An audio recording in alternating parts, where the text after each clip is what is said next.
Welcome to the Holiday Show, everyone. I'm Aaron Nabus, and on behalf of my co-host, Alex Benedicto, thank you so much for listening to our podcast, where it is our mission to shine the holiday spotlight on artists. And when we say artists, we're talking about illustrators, writers, cosplayers, photographers, and bloggers, such as our next guest, Karma, from the blog Second Union.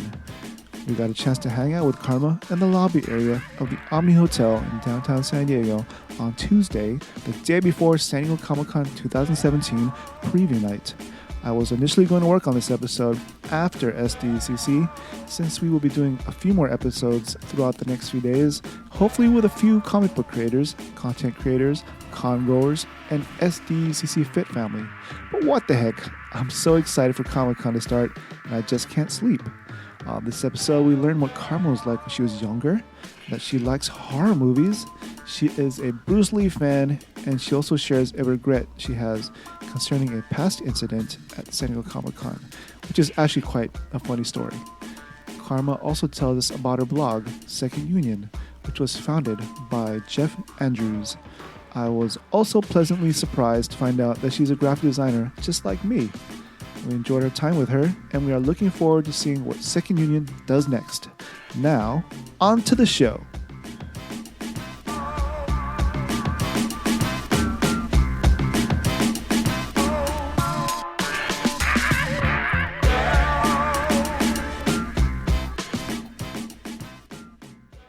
Hey there, fellow nerds and geeks. Aaron Nabus here, and welcome to the Hall H Show podcast. At San Diego Comic-Con, my co-host Alex Benedicto, and we're joined by Karma from Second Union. Actually, it's the day before Comic-Con. Preview night eve. Yeah. It's Tuesday, July 18th. And Karma's, she was awesome enough to agree to be on our podcast. So welcome to the show, Karma. Thank you very much, guys, for inviting me. Yeah, and I guess, why don't you introduce yourself and tell us how 11-year-old Karma was. I mean, how were you like as a kid? Where did you grow up, and what were you into back then? So the number one thing about me is I'm an only child. I'm a latchkey kid. I'm an 80s child. Right. So I grew up with, Saturday morning cartoons, cereal, sugar cereals, and, those terrible, strong, dangerous aluminum lunchboxes. That's me in a nutshell. Do you remember what kind of lunchbox you had? I had Pac-Man. Pac-Man. And I still have the Pac-Man lunch. Really? Yes, I do. Wow, that's incredible. I still own it. Yeah, minus the thermos. Minus. You know. Oh, who still has their thermos? I know who right? still has their thermos. So, what kind of cartoons did you watch? I watched. First thing that comes to mind actually is that Mr. T. That Mr. T round of cartoons that had like Pac-Man. I love Pac-Man. I was a big gamer down there. Another one I want to say is, remember Kid Video? Where they would cut the commercial, then they would have a live video. Okay. Music video. Look that up, Kid Video. I vaguely remember that. Remember one. Kid Video? Yeah. Oh, that was awesome. And then they would cut, and then you would have Menudo do their little Menudo. gig. Then you would have Benji. That was the best lineup. Benji.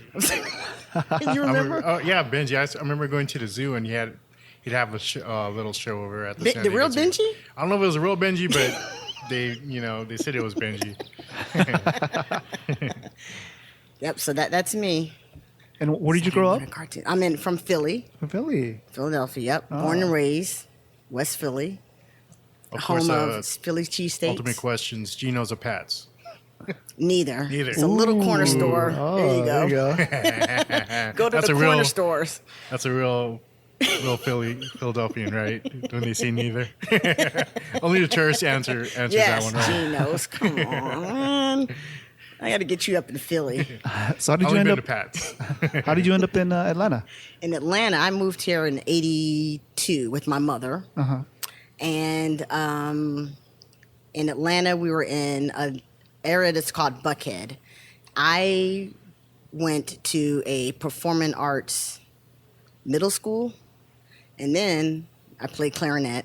Everybody played clarinet. Then I actually went to a performing arts high school, which is Northside High School. From there, this is where I got the love of visual. I've always been into visual expression. But of course, they didn't have courses for like printing and stuff like that in my high school. It was mostly just performing arts, vocal arts and band, marching band and stuff like that, orchestra.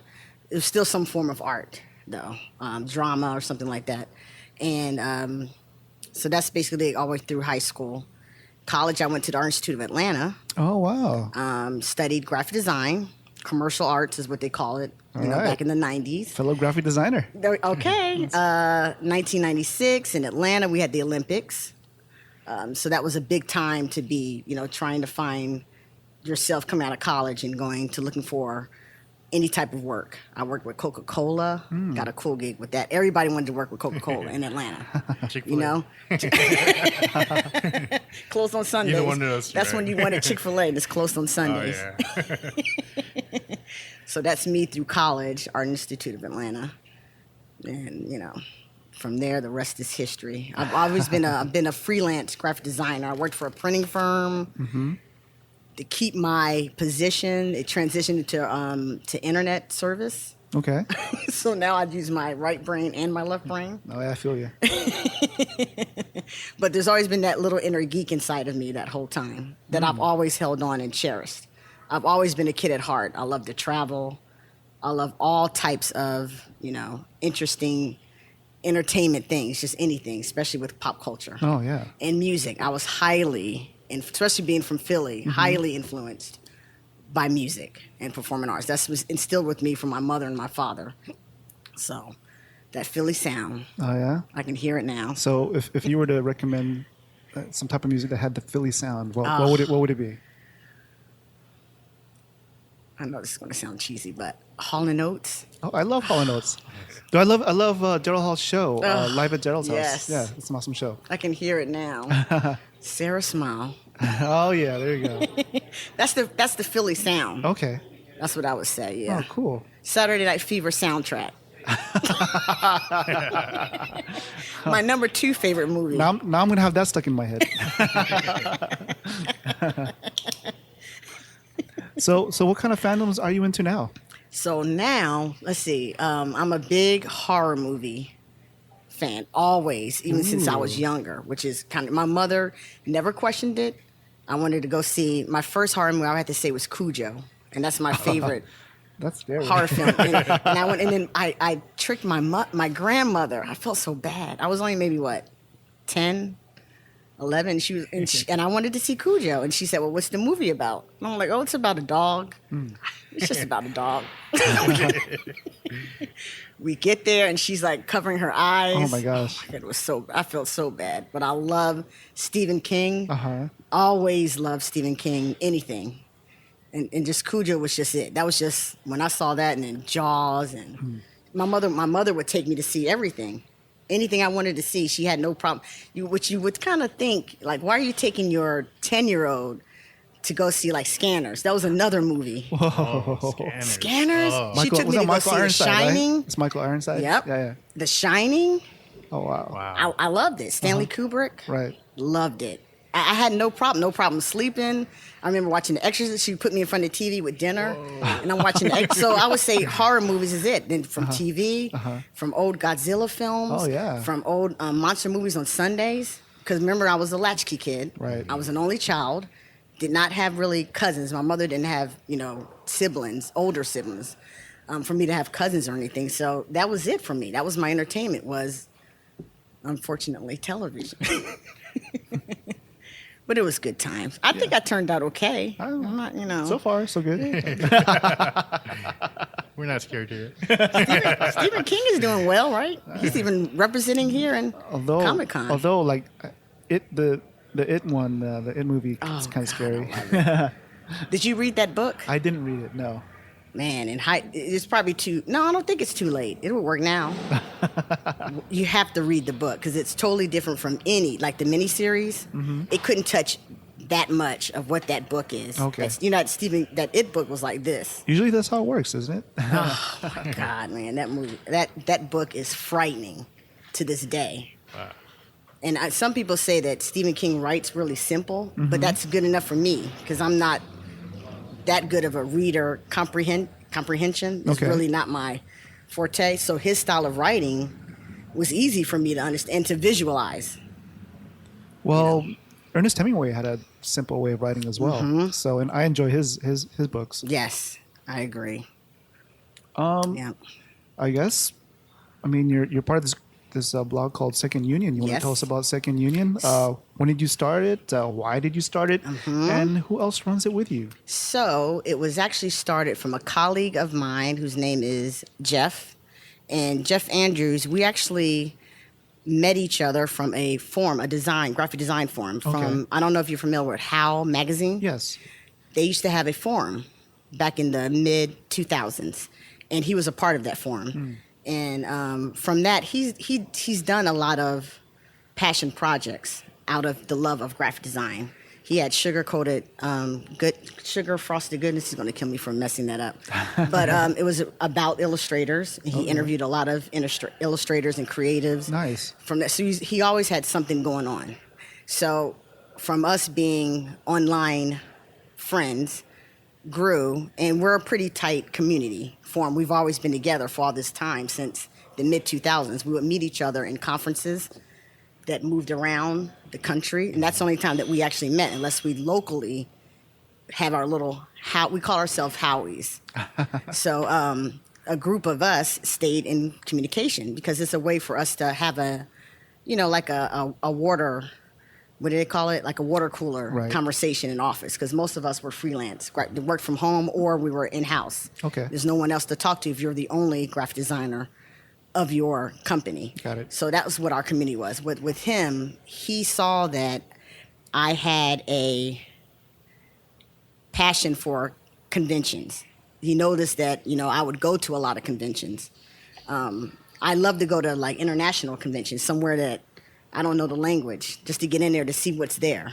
My favorite part of conventions is Artist Alley, seeing what's out there, what's going to come up there. So he just noticed that, and he's always had Second Union as an entity that he started as a Tumblr, and it was a way of being like retro, because we're both, older. I'm not going to mention, but anyway, 70s, 80s are our era. Got it. And we've kept that, being a child at heart, and so knowing, seeing that relationship, we kind of had that in common of wanting to talk about our childhood and share that with others.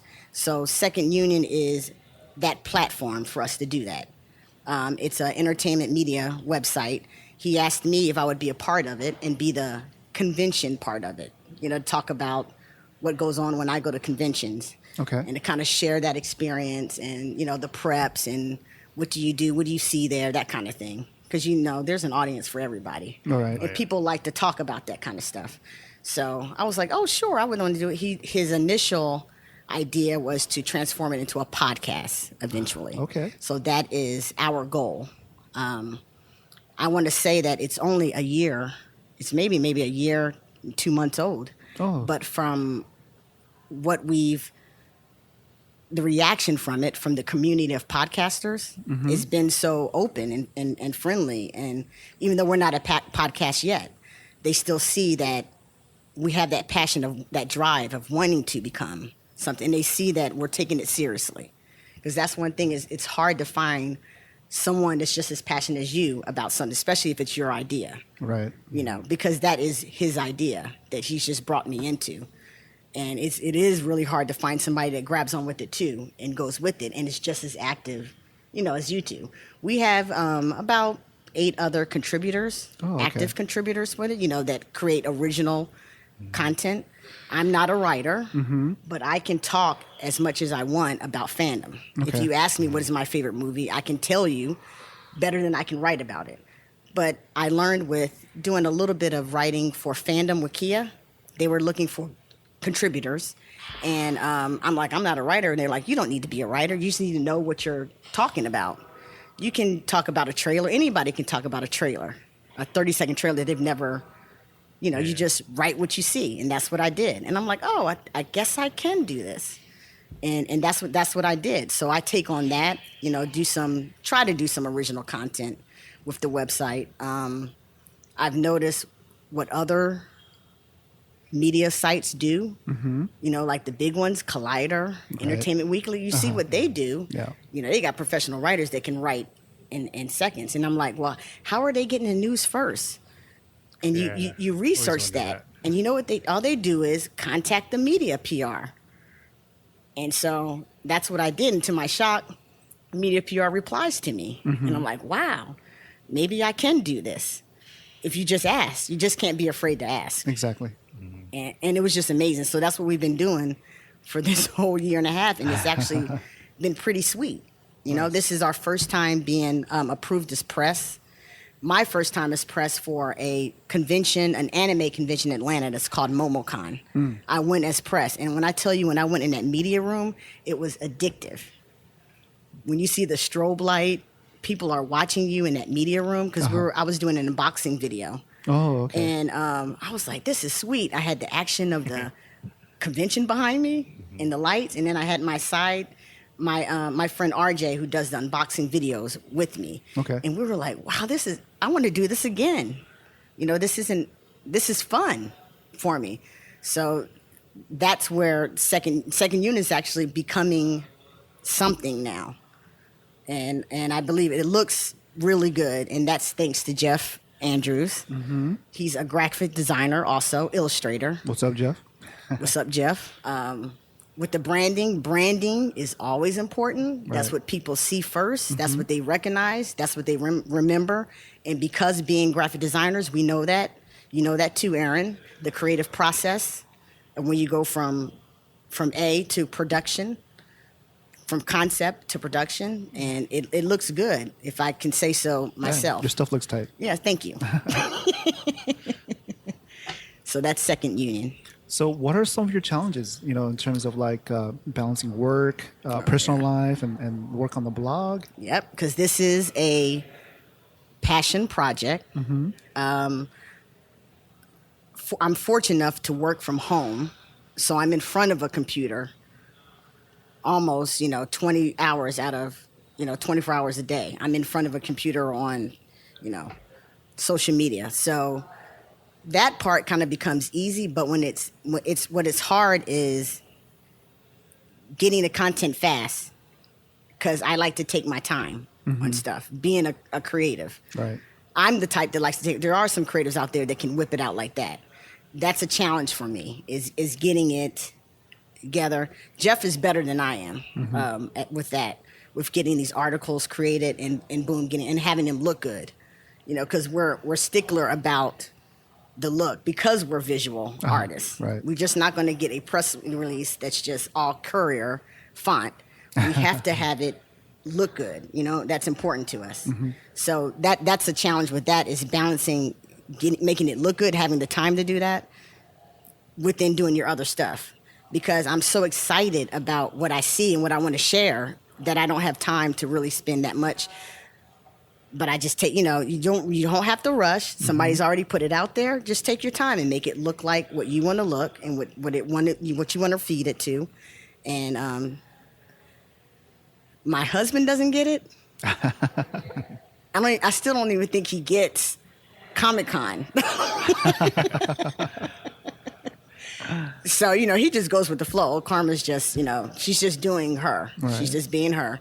So he's been very good with just letting me do what I want to do, because I always have to have something to do. That's one thing about me. I always have to have some type of passion project that I'm doing. But second unit is a very big part of it. But I love doing it, and that's important to it. Right. Is to love what you do, because you have to work for it to give you some type of compensation. We're not getting anything just yet, but I still see it. I still see the future that it can happen, And what feedback I've been getting back from right now from fellow bloggers about the site that I don't think they're noticing, but they say they are. And so that's the only thing, is getting the time. I'm just not good at that. Is getting out of time for second union. That set of time is just with that. I kind of sprinkle it out throughout the day. Okay. If I, and I have an attention issue too. Like, pretty. What's over there? You know, that kind of thing. So that's Squirrel. a challenge with me. Yeah, squirrel. But you know, So you said there's plus you and Jeff. There's 8 other people, or is it 8 people in total? it's 8 people in total. Okay, so how do you guys stay organized, collaborate? I mean, Spreadsheets. me and Alex, we use Google Docs, and Right. Yeah, do you guys use that too? What he uses is it's almost like an office kind of setup Okay. for the week. You know, on certain day. What do you have me do? We're pretty lax right now, as compared with when I worked with Fandom. But Fandom Wikia had about 60 contributors. So they really had to have, they were in Slack and everybody's like, I'll take this. Oh, Does wow. anybody want this? I mean, it is quick. But most of those are professional writers. Yeah. They can get out. Hey, here's the new trailer, the new Black Panther trailer. Anybody want it? Yeah, I'll take it. And they'll, oh, I'm done. I mean, they're just like, with us, because it's a new site, we're still learning the ropes. He does pretty good. We've delegated, like somebody controls movies and reviews. There's one person for that. We have maybe one person that does recaps. I'm the one that does live tweets of certain shows. There's certain shows that I would pick throughout seasons, and I do the live tweet of it. He mostly does a lot of interviews. He's really good at doing interviews, interview articles. He's starting to do convention covers. Okay. 'Cause it's not easy with one person. Because Right. I did it by myself for San Diego Comic-Con last year, but now he's getting into it, doing the press coverage for San Diego Comic and other conventions, Heroes and Villains. Oh, wow. He did a very good. I must commend him on that. That was a very good recap and a coverage of that convention. Is he in town? He is actually in Oregon, Okay. Salem, Oregon. Okay. And he's not attending Okay. this year, but he will be next year. Okay, cool. But it's good because it's like having someone in the press room while I'm out on the field. He can see other stuff that's coming in. This flood, the flood of press releases that are coming in to Comic-Con right now, just in the last week. Yeah. Phew, it's just like, So he's sort of like mission control. yes, he's Yeah. like, there you go. Yeah. That's the word I was looking for, mission control. That's what he is. So he's Like, based Karma, out of Oregon? Yes. Oh, wow. He's based out of You Oregon. guys like bi-coastal. Aren't we? Yeah, We got it that's all awesome. covered. Where's everybody else from? Someone is from Virginia. We have a young writer that's in Chicago. It's kind of like our intern. Very, inspiring writer, Owen. So check out some of his articles on the site. He's he's only like 15. Oh, wow. And I mean, when I tell you he can do recaps, I love it because he does reviews of older movies like Gremlins Oh, wow. on a perspective of a 14, 15-year-old. Okay. So that's kind of cool, that Yeah, kind of thing. That's kind of cool. We have another one that's local here, San Diego, who will be with me, covering San Diego Comic-Con with me. Cool. And she's from San Diego. So it's nice that we have someone that's in London, Oh, wow. Josh Hickman. So, and he did a horror con in London. Okay. That was a really good recap. Wow. Interviewing the showrunners of that convention. It was pretty good. So we're getting there. That's awesome. You know. You guys got a good team going there. It does sound good, doesn't it? It does. Do you have any advice for other people who want to start their own blog? One thing I would say is to look to other bloggers. It's okay. It's okay to do your research and see what other people are doing, to learn from that. Because some people would not want to see if they're copying off of someone. I don't see it as that. I see it as a family. We're all learning. There's enough room for everyone. And I would definitely say just do your research. That would be my number one advice. Cool. Speaking of research, I mean, that's something you need to do when you come to San Diego Comic-Con, right? Yes, which is why I have this book here. So I've listed everything that I'm going to be doing at Comic-Con. cool. I guess we can get into San Diego Comic-Con. I mean, the reason why you're here. Yes. When was your first San Diego Comic-Con? It was 2011, and I actually volunteered because I could not get badges. I researched. That's one thing I'm big about is researching. I already knew going in that this was going to be a challenge. So in 2010, I was already doing my research on how do I get San Diego Comic-Con badges. Okay. When I knew how tough it was, I didn't get, of course, I had to do open registration because that was at that time it was that 50-50 chance of getting it. The chances of getting it was a little bit lower. It's actually it's even lower now.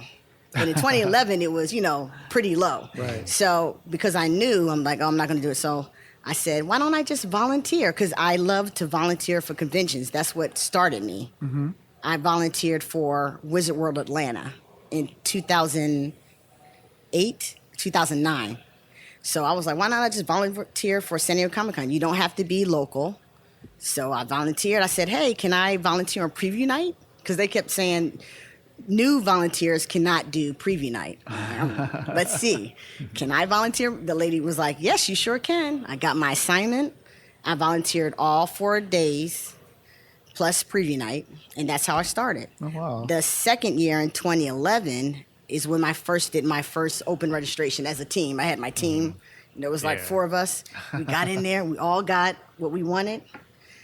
I skipped 2013 because I went to Disney World. I have a stepson. I was just like, I got to go to, oh man, seeing the news feed of Comic-Con while you're in Disney World killed me. I'm never skipping San Diego Comic-Con again.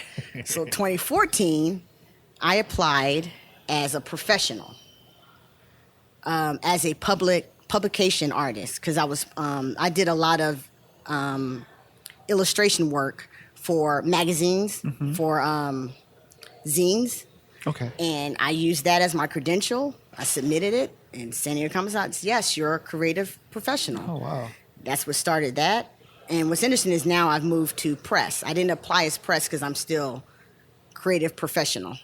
And what's my biggest accomplishment I wanted to do is what I wanted to get into that souvenir book. So I applied every year since 2014. I submitted something. Okay. I finally got picked last year. Oh, wow. For a Wonder Woman submission. Nice. Congratulations. That I did. Thank you very much. All right. So I said, I closed it, and I was like, okay, I did it. San Diego Comic-Con really loves me. That makes me like legit. I was like, okay, maybe I am a legit illustrator. So that was pretty cool. That's cool. That's my story. What keeps you coming back for more?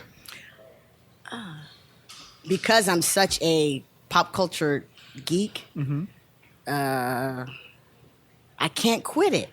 I can't even describe why.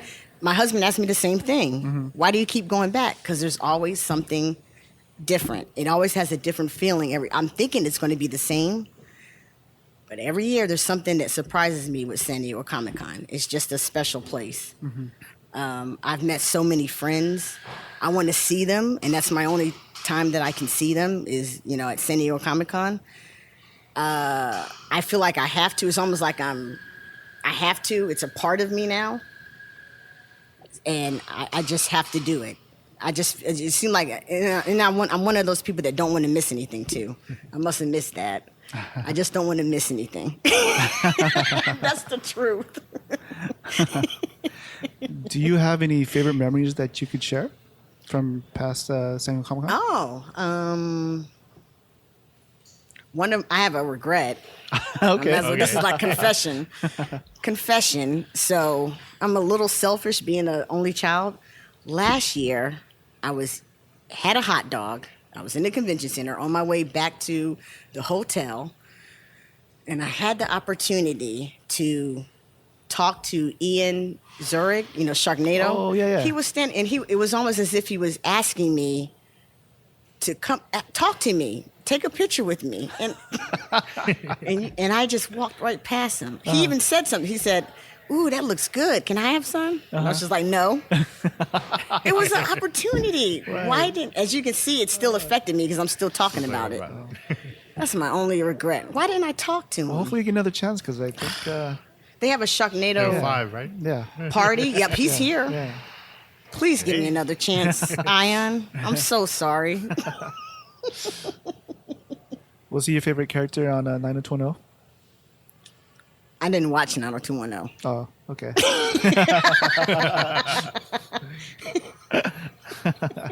Did you? I watched a little bit. Yeah. See, I didn't watch enough to know any character names. Oh, okay. That's what it is.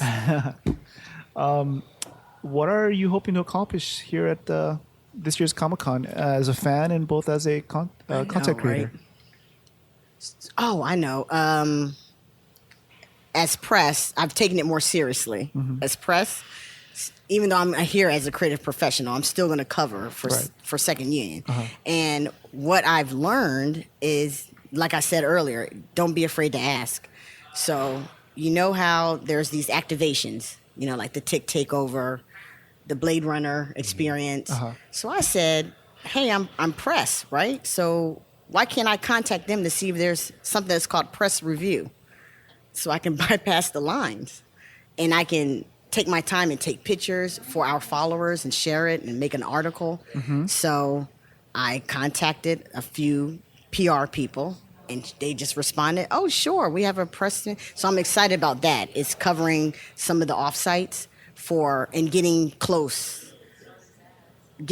up, in-depth information about some of the activations like the Tick and Blade Runner, and be able to talk to some of the creatives behind it and the production people. Okay. I thought that would be kind of cool. So that's when I'm most excited, and that starts tomorrow for me.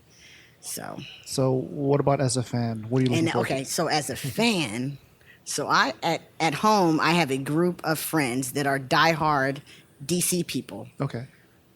Diehard DC people, and they already threatened to hurt me if I do not go to Hall H Saturday for Justice League panel. Okay. So out of fear of that, So you're going to be camping out. I'm going to be camping out. I have to go to I have to see that panel. And I'm excited for Marvel also. I'm kind of upset because there's something called conflicts. During that Saturday, Hall H is Andy Serkis.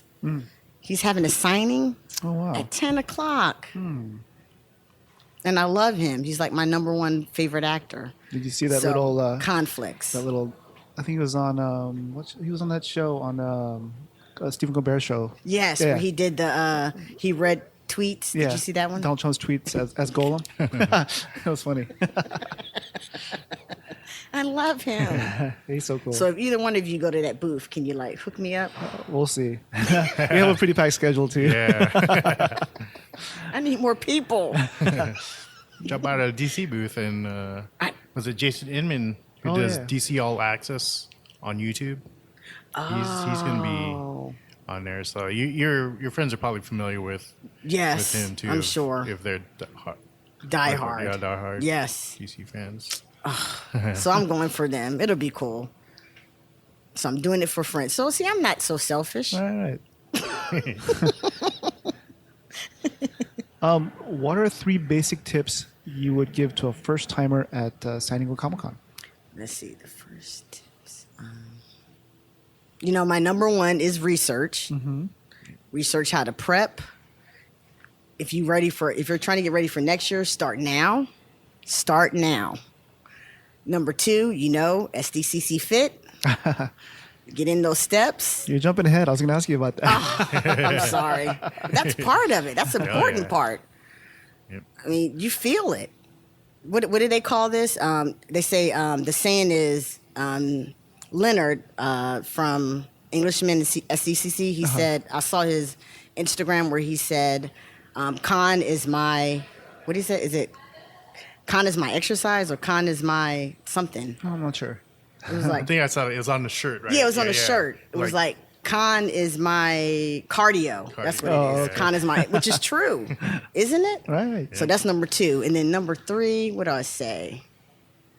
Oh, I know. Well, it goes into the fit, but building up your immune system so that you can feel good from day 1 to the end of the con. Because I've had some bad experience in the past with not preparing for it. It's so important because your body feels that stress and that excitement. Because I get so excitement the week before, I'm just done. And my immune system is just like, you got to keep going. And it's just so much, so much information that's coming in. That stuff gets tiring. You start losing sleep. At least I do. But So how do you stay strong and healthy before a con? I would say airborne. every day, which I forgot to take this morning. So I'm going to do right after this podcast. 1 pack every day. Just go ahead and down it. What else do I do? I know this is TMI, but neti pot helps with the sinus because I'm traveling also. So it's because you're local, you're already used to the difference in the environment and the elevation and all that. I'm coming from the air, and so keep the sinuses going. It's just so important to stay healthy as much as you can. You don't have to be like muscle fit. We're just talking what your body does for you as who you are right now. Just take care of yourself and get prepared. So that's what I suggest. You touched on SDCC Fit a little bit earlier. Like, what did you do to keep SDCC Fit? I'm not going to lie. I didn't keep with it. From the help of you and our SDCC Fit family, the motivation helps. When you start seeing those notifications from our Fitbit, that reminds me. Because I have to have somebody in my ear that says you need to get up. You have time right now. You've got 15 minutes. Walk up and down the stairs 20 times. That still benefits you. Motivation is a big thing for me. I have to have some, and then I'm a competitive. So being with SDCC Fit helps with that too. If I see somebody's doing 10,000 and I'm 9,000 away, I'm going to get up at midnight. I know you guys are on the West Coast. I'm going to take that extra time. It's all about, strategy. That's right. And I'm going to get those steps in. So you need to start the challenge. That way it's in your favor. That's true. That probably would help my psyche too. Yeah. That I'm going to be number one, So yes, thank you for that too, for inviting me into that. Oh, you're welcome. Yep. Well, we're glad to have you. It's been awesome. I guess we can go into the Thunder Round. I'll turn it over to Alex. Okay. The Thunder Round is our round of off the beaten path set of questions. All right. So take it away, Alex. All right. First question. If we gave you $1 million and you had to spend it all in one day, what would you do with it? Now I'm in con mode right now. I would buy my way into every front of the line. With that money. Money talks. That's right. That's what I would do right now. I know it's kind of selfish. There we go again. But you know how expensive the con is. Yeah. That's what I would do. You'd at least buy hot dogs for everybody, right? Yeah, okay, there you go. To make everybody happy that I'm about to get in front of. Oh, yeah. He'll probably get a presidential suite at the Almy or Bayfront right next door. There you go. That's $1 million a lot to spend on one day. So, that's true. So you got to do that. $1 million. God, I got to do that. I get that condo. I get a condo. Might as well buy the condo so you have a place to stay every year. I grow my friends. All right. Let's see. Next question. If you were a mutant who could teleport anywhere in the world, where would you go and why would you want to go there? I'm a water sign, so I would go somewhere aquatic underneath. If I could put a bubble around me, it would be under the ocean or something, somewhere like that.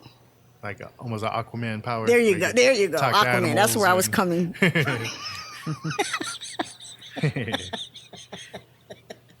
You just like the water? See, Aquaman is great. People have, beef with Aquaman, but I think it's cool. Actually, he was watching Super Friends. He was like one of my favorite characters. See, good.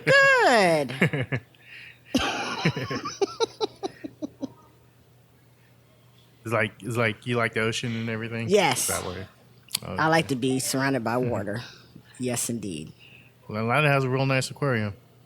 Beautiful. I took the backstage tour of that one. Yes. Yeah, it was real nice. Wow. All right, next question. What are 3 movies that you could watch over and over again? Ooh, that's a good one. Yeah. Number 1 is 1968, Planet of the Apes. I mentioned this earlier, and I'm serious about it. Saturday Night Fever. Saturday Night Fever. Oh, my God, love that film. The third one, I would have to say, Whatever Happened to Baby Jane. Betty Davis. Betty Davis. Ooh, nice. That movie, when it comes on, I've got to watch it. It's one of those films. It's a classic. Yeah. All right. Can I get an honorable mention? Yeah, sure. Jurassic Park. Jurassic Park. I saw that last week. What advice would you give your 11? Before you go on, you know who was supposed to play the what's his name's part in Jurassic Park? Chris. No, I meant the original one. Oh, Sam Neill. Is that his name? his part. Yep, Sam Neill. I think maybe Harrison Ford was approached What? for it. I think. I could see it. Yeah, They offered it to him. He said no. I think so. Yeah, that sounds like Harrison Ford. I could be wrong, but I could have sworn I read that somewhere. up. Yeah, I have to look at it. I can see him in that role. Can you? A little bit, but it's be close to like being Indiana Jones in a way. But Yeah, I don't that's know. true. He would act like that. Yeah. Yeah. All right. Next question. What advice would you give your 11-year-old self? Oh, I'm going to quote The Outsiders. Stay gold. Stay gold, pony boy. Pony boy. In other words, stay awesome, karma. Cool. I'd probably answer back too. I will. All right. What's one thing that people would be surprised to know about you? Oh, let's see. It's a good one. I was born in a police car. Oh, Ooh. wow. That's interesting. That's pretty. Actually, that's a cool story. We'll save that for the My next father podcast. delivered me. Yeah. Wow. I actually used that for Tony B. Kim. Okay. He had a call for entries for my first Comic-Con. No, I'm sorry. It was another thing he was saying, like, what is your superhero? Or who's your... It was my mom. okay. And I put that into the story, Okay. that she was my superhero because she was the one that was, that delivered me, kind of passed out, and my father was like her Robin. What was it like? You're on your way. Was your mom on the way to the hospital, or was Yep. it like just a real quick? Nope, my mom was on the way to the hospital. Okay. Yep, he threw in the back in those days they called it paddy wagons. Yeah. She didn't want me to be born in a local hospital. She demanded that I be born in a city hospital. So that's what delayed, me. Okay. Right, because there was at that time there was like high infant deaths. So, of course, that takes a longer time to get to downtown Philly, Thomas Jefferson Hospital, and in that time I got delivered on my own with some non-sterilized scissors. Ouch. I don't know. So stem cells in there. Huh? So my DNA is somewhere hanging out there. Oh my God. So yeah, that's one. I don't think not many people know about that. Oh, wow. Yeah, so that's Interesting. HallH.com exclusive. All right. Here's the last one. What superhero or villain best represents you? ooh. I'm totally a villain person. So I would have to say villain. God, I want to say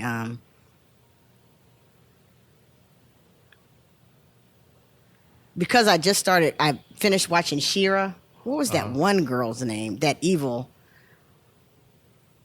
And she wears like a long red dress. Dang. She was kind of cool looking. And just the way that she talked was so cheesy. That would kind of be me. 80 cheese. So I don't know her name though. From She-Ra, the evil villain. Let's see. What was her name? Sure, characters. A male villain would be Joker. Tila? No, she's a good one. Yeah, she's a good one. That's her. It's not her alter ego. What's that? She has a long red dress. And she kind of talks Now like what's her this, name? like a snake. What's her name? Another passion project of mine, voice acting. Ooh. Do you follow any voice actors in particular? No. Tom Kenny from SpongeBob. Is it Evil Lynn? Evil Lynn, Okay. yes, that's her. All right. And that's only because I just watched it with a friend. We just watched She-Ra on Netflix. I haven't watched that in since I was a kid. You guys, like, Go back to it. Okay. Go back to it. you It's guys on have like Netflix. similar personalities, or But I guess because it's that 80 cheat, I'm just such an, Yeah. She's so like classic, and she was just like, some of the stuff that she said was ridiculous, and we're just laughing at it now. But back then, you thought it was like she was really evil. It was serious. Yeah. But even her voice is hilarious. Like, how can She-Ra really be afraid of this woman? And then you said superhero, right? Good guy. Mm-hmm. I would have to say Spider-Man. Spider-Man. He's like my favorite. Because he's always, he's young, he's carefree, he says whatever he wants, he's kind of a smart ass. So, what did you think about the last Spider movie? I actually haven't seen it. Oh, okay. Yet. Okay. Spoiler alert! Don't say anything. We won't say anything. Me neither. So. Oh, you know? Okay, good. You're not the only one. That's something to look forward to. That's gonna be tough to avoid any spoilers over here at San Diego Comic-Con. Oh well. Cool. Well, I guess the next thing we're going to talk about is Art Watch. Okay. That's where we sort of talk about artists that we follow online. Mm-hmm. Since the Hall 8 show is all about promoting the creative talent out there. Mm-hmm. So I guess I'll go first. There's a person that we just had on our podcast, Jeffrey Martinez. He goes by Jeprox. He's a digital production artist at DC Comics. And go ahead and check out his Instagram. It's Art of Jeprox, and you won't be disappointed. Art. Spell it for me. It's ART, then of, and then JEPROX. Oh wow! And if you didn't listen to our podcast with him, he back in like the late '90s, I had a little shop. We sold like imported Japanese video games and little scrolls and Japanese Japanese anime related products, and he would come in every so often and then hang out and play games, and it's just cool to see him working at DC Comics. So that's cool. Yeah. It's good seeing one of the local guys make it. Yes. In the industry. Oh wow, I like his Batgirl. This is his exclusive. Yep. So obviously, when this podcast airs, San Diego Comic-Con will probably be over. But check out his work. He's at different cons throughout the year. He even goes to, I think, Hawaii. Amazing Hawaii Comic-Con. Amazing Hawaii okay. Comic-Con. So he goes out there. He goes to some of the local cons here in Southern California. So look out for him. Tell him what's up and bring him some chocolate. No, I'm just joking. He likes chocolate, though. Wow. Oh, I love this Batgirl.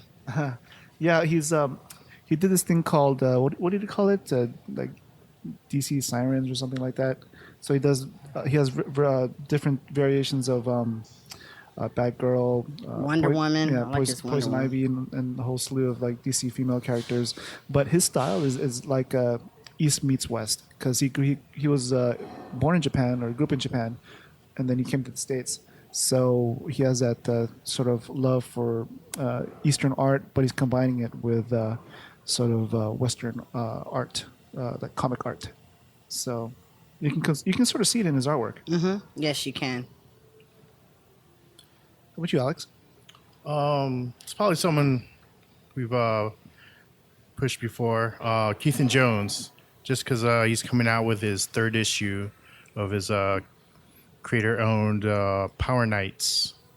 Issue 3 is coming out for Comic-Con. Keith Jones, he'll be at exhibiting at booth 1943 with his friend Bobby Rubio, and real awesome story, real nice artwork. Check him out, 1943, Keith Jones. I guess we'll try to post this tonight. We'll see how that goes. Karma, do you have anybody? Yes. So there's a colleague that I've always been inspired by since college, and his artist name is RenRen, REN, and he's published a few books. Mainly got into the adult coloring book. His latest work is mandalas. Ooh. So if you could check out, you can get it from Amazon, Master Mandalas, Stained Glass Inspiration. It's a coloring and activity book. And mandalas are like those circle Yes. type designs. Yeah. His line work is explicit.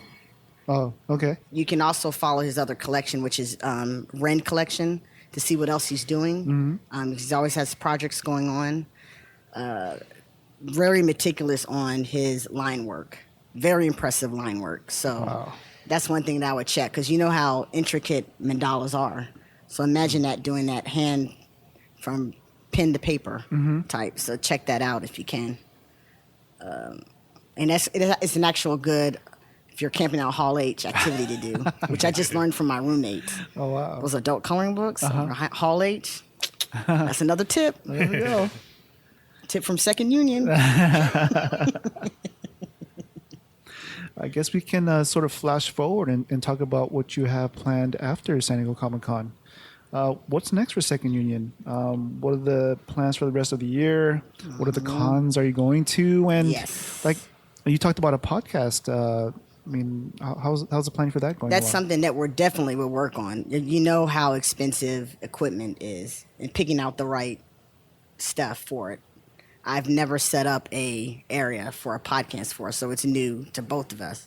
I'm just following Jeff's lead on that. That's something that we're definitely working on after San Diego Comic-Con and wrapping that up. My next con is going to be Dragon Con in Atlanta, which is a pretty big con. Have you done Dragon Con? I always wanted to go. Heard it's a big party over there. Well, you think San Diego Comic-Con? Dragon Con, the cosplay is, these people spend from the morning they wake up just to put on their costume to come out at night. And at night is when you see a flood of cosplayers, and they are serious about their craftsmanship and stuff. So I'm so excited for Dragon Con. One thing that there's a con in was it Sony PlayStation in Los Angeles that I was just told about in December. That happens every year that I didn't even know about. Really? Yeah, I didn't know that. I know, right? Wow, I'll have to look that up. All PlayStation. Oh, wow. Gotta look that up. So I'm definitely hitting that up. One of my friends showed me pictures from it from last year, and I was just like, "Oh, I'm sold." I didn't even know this happened, so I'm going to see how to get into that con. And you know, I love horror, so Halloween's coming up, and I've got our local horror con would be Walker Stalker Con because of The Walking Dead. Right. You know, they film over there. filming there. Yeah. Yes. So, and that Walker Stalker Con came out of that. They were fans of the show, came to San Diego Comic-Con. They started a Kickstarter. They're like, why can't we create our own convention? And that's what they did. Created a Kickstarter, and the first one was in Atlanta, and it's interesting to see how it grew. So now they're in Atlanta, San Francisco, London now. So Walker Stalker Con is another favorite of mine, and then Heroes and Villains Con is their sister one. Okay. Where you have Stephen Amell, all the CW. Right. You know. Where's that one located? That's in Atlanta also. Atlanta also. Yep. Oh, So I nice. do a lot of Atlanta local cons around in the fall time. And we have to save us You some ever money. heard of Monster Palooza in Pasadena? Yes. I would love to try that. I haven't had a chance to get there. Yeah. I've always wanted to do that one. I heard that's a good one. Real good one. You dig an artist that we follow, Ben Russell. Ben Russell. Yeah, he does a lot That's of horror art. Yeah. Yeah. Yeah, you should look him up. Wait a minute. You'll like his Let me see. Ben Russell. Ben Russell. Yep. Ben Russell art. Nice. Definitely check that out. I think he's gonna be here this year, right? At San Diego Comic? Last time I talked to him, he was still on the wait list. Okay. I'm not sure if he got a booth. So, but he'll be down here just to hang out if he doesn't get a booth. Cool. Hopefully, Okay. hopefully we'll run into him. Is there anything outside of Second Union that you want to let our audience know about? Let's see. What else about Second Union? One thing we're trying to push in is our YouTube channel. I'm starting to love that more. I didn't like being in front of the camera, but unboxing is a thing. I'm a girl, I'm a geek, and I like to unbox stuff too. So that's one thing that I would like to focus more on too, is getting support with that. Our unboxing videos, because it's fun. And we're always looking for contributors, Okay. to join our team. That's always open call. Contact Jeff from our website. You don't have to know how to write. You just you just need to have a fandom, something that you're passionate about, that you enjoy writing about.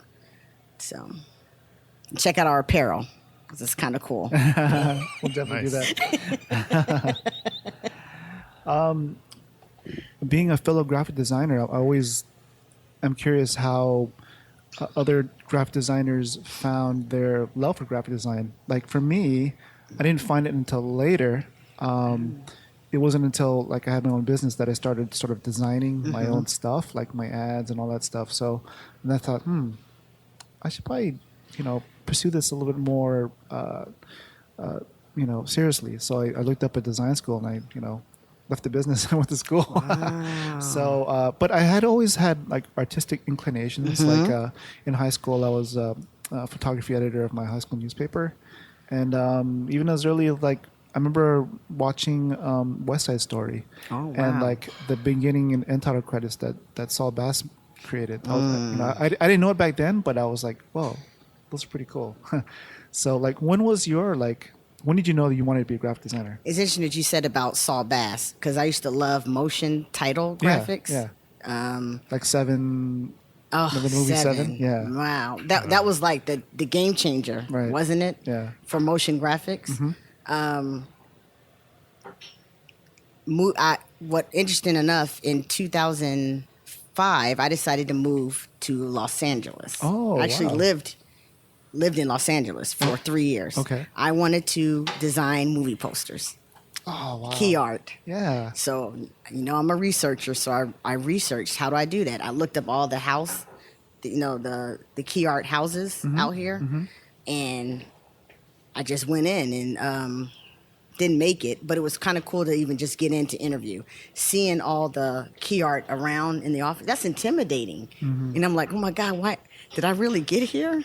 Then you start, I started kind of doubting myself that they really picked me for my portfolio that I showed. Because I started doing just dummy art, because I don't have any professionally, work with when it comes to key art and movie posters. So you just got to make up your own. Right. And that's what one of the interviewers told me. He's like, just pick a title and just create the marketing items for all of them and let that be your portfolio. And that's what I did. And I tried. I went out there. I wasn't afraid. I got the rejection, and I tried to stay in L.A. One of the things I learned about L.A. is that it's one of these places that you have to be born into. Still trying to find myself because I was young. Yeah. I moved to Costa Rica Oh, wow. for as long as I could without having a visa, and decided that, okay, California wasn't for me, and I moved back home to Atlanta and just found my ground there, and I'm happy there. I can just travel if I want to go somewhere, take a plane or a train, So, I would say that was my influence, because I loved movies so much, and I wanted to be, and so that's what really compelled me to get into graphic design, is seeing that type of work. Then you have to learn that you're worth. You know how graphic designers are. People don't want to pay us because they think it's fun for us to build something. Well, we still have to we have to learn how to do that. Somebody has to learn the software to build that part. It's not just going to appear on its own. We're still fighting that today as a graphic designer, making graphic design worth, that community. It's kind of sad that it's still like that. You know how tough it is, competition of everybody trying to get that one thing, that one gig. So just still go for your dreams, even if it does not happen. Still try. I still tried. I still love movies and movie posters and graphic design. I still try to keep that into my life. But yeah, I would have to say that the film industry really influenced me to become Saul Bass. He's the man, isn't he? Yeah, he is. Yeah. Is there a movie poster Album. you did that you really like, a favorite? It was that Jackie Chan movie. Oh, you know what? It never became in production. It was a remake of that Jerry, what's his name? Jerry, the comedian. Oh, Jerry Lewis? Jerry Lewis movie. The Bell Boy. Kind of vaguely Remember the that. Bell Boy? Kind of. From not really. the 60s? Well, they were Is it going one to of the movies he remake did it. with Dean Martin? Is that one of the movies? Yes. Okay. You know, they always were together. Yeah. Yeah, the Bell Boy. And they were remaking it using Jackie Chan. Okay. And I can actually see that. And I really was proud of that campaign that I did because it actually looked like it could be the campaign. Okay. Right. So that's the one piece that comes into my mind was that Jackie Chan. And then it was the colors, too. I love the colors. Because I'm a big Bruce Lee fan, so it was like yellow, Right. yellow and red, Uh-huh. yellow and black. It was really slick looking. I got to look for that. Oh. if you find it, send it to us. I sure will. Yeah, I was so proud cool. of that. The Bell Boy. You have any other questions, Alex? No, I'm all right now. Did we miss anything that you want to let our audience know about? I think we covered everything, right? This has been great. Yeah, I mean, we'd love to have you on again. And we'd like to talk to Jeff sometime Yes. soon. That'd be cool. Make sure to talk to Jeff. Where can people find you and Second Union online? So, we're across all the social media platforms, which you can find at wearesecondunion.com. You'll find the links in there. You can check out our store that we just opened with our merchandise. The great interviews from Jeff. Please check those out. He's a really good. He just interviewed the granddaughter of Leonard Nimoy. Wow. He actually interviewed his daughter also. Okay. Big supporter of LLAP, the organization that Leonard Nimoy started with his granddaughter. Okay. So it's really a lot of good information on that site, but that's where you would find all the other external links for the social media. wearesecondunion.com.